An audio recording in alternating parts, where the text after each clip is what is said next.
It's a war that affected the geopolitics of the region to this day. On June 5, 1967, the Israeli Air Force made a sudden and devastating strike against Egyptian airfields, missile sites and supply depots. It was the start of the 1967 Arab-Israeli War, also known as the Six-Day War. The preemptive attack came primarily as a response to Egypt's blockade of Israeli shipping in the Straits of Tiran, its removal of the United Nations peacekeeping forces from the Sinai Peninsula, and the deployment of a large military force in the Sinai on the Israeli border.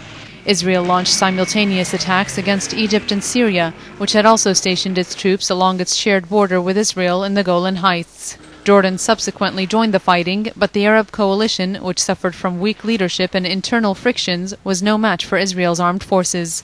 At the time, Egypt's air force was by far the largest and most modern of all the Arab air forces, consisting of about 450 combat aircraft, all of them Soviet-built and relatively new. But within days, Israel's U.S.-supplied forces had completely obliterated the Egyptian air force, guaranteeing Israeli air superiority during the rest of the war. The rapid Israeli advance into Egypt brought the total collapse of Egyptian forces in the Sinai by June 7, and the ceasefire between Egypt and Israel started the following day. Israel, then occupying all access points to the Suez Canal, claimed that over 7,000 Egyptian troops had been killed and 3,000 prisoners taken.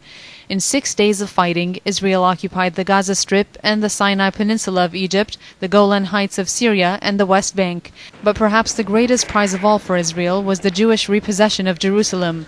The ancient city had been divided between Israel and Jordan since 1949. Now it was Israeli, and so was a large slice of surrounding territory as far as the River Jordan.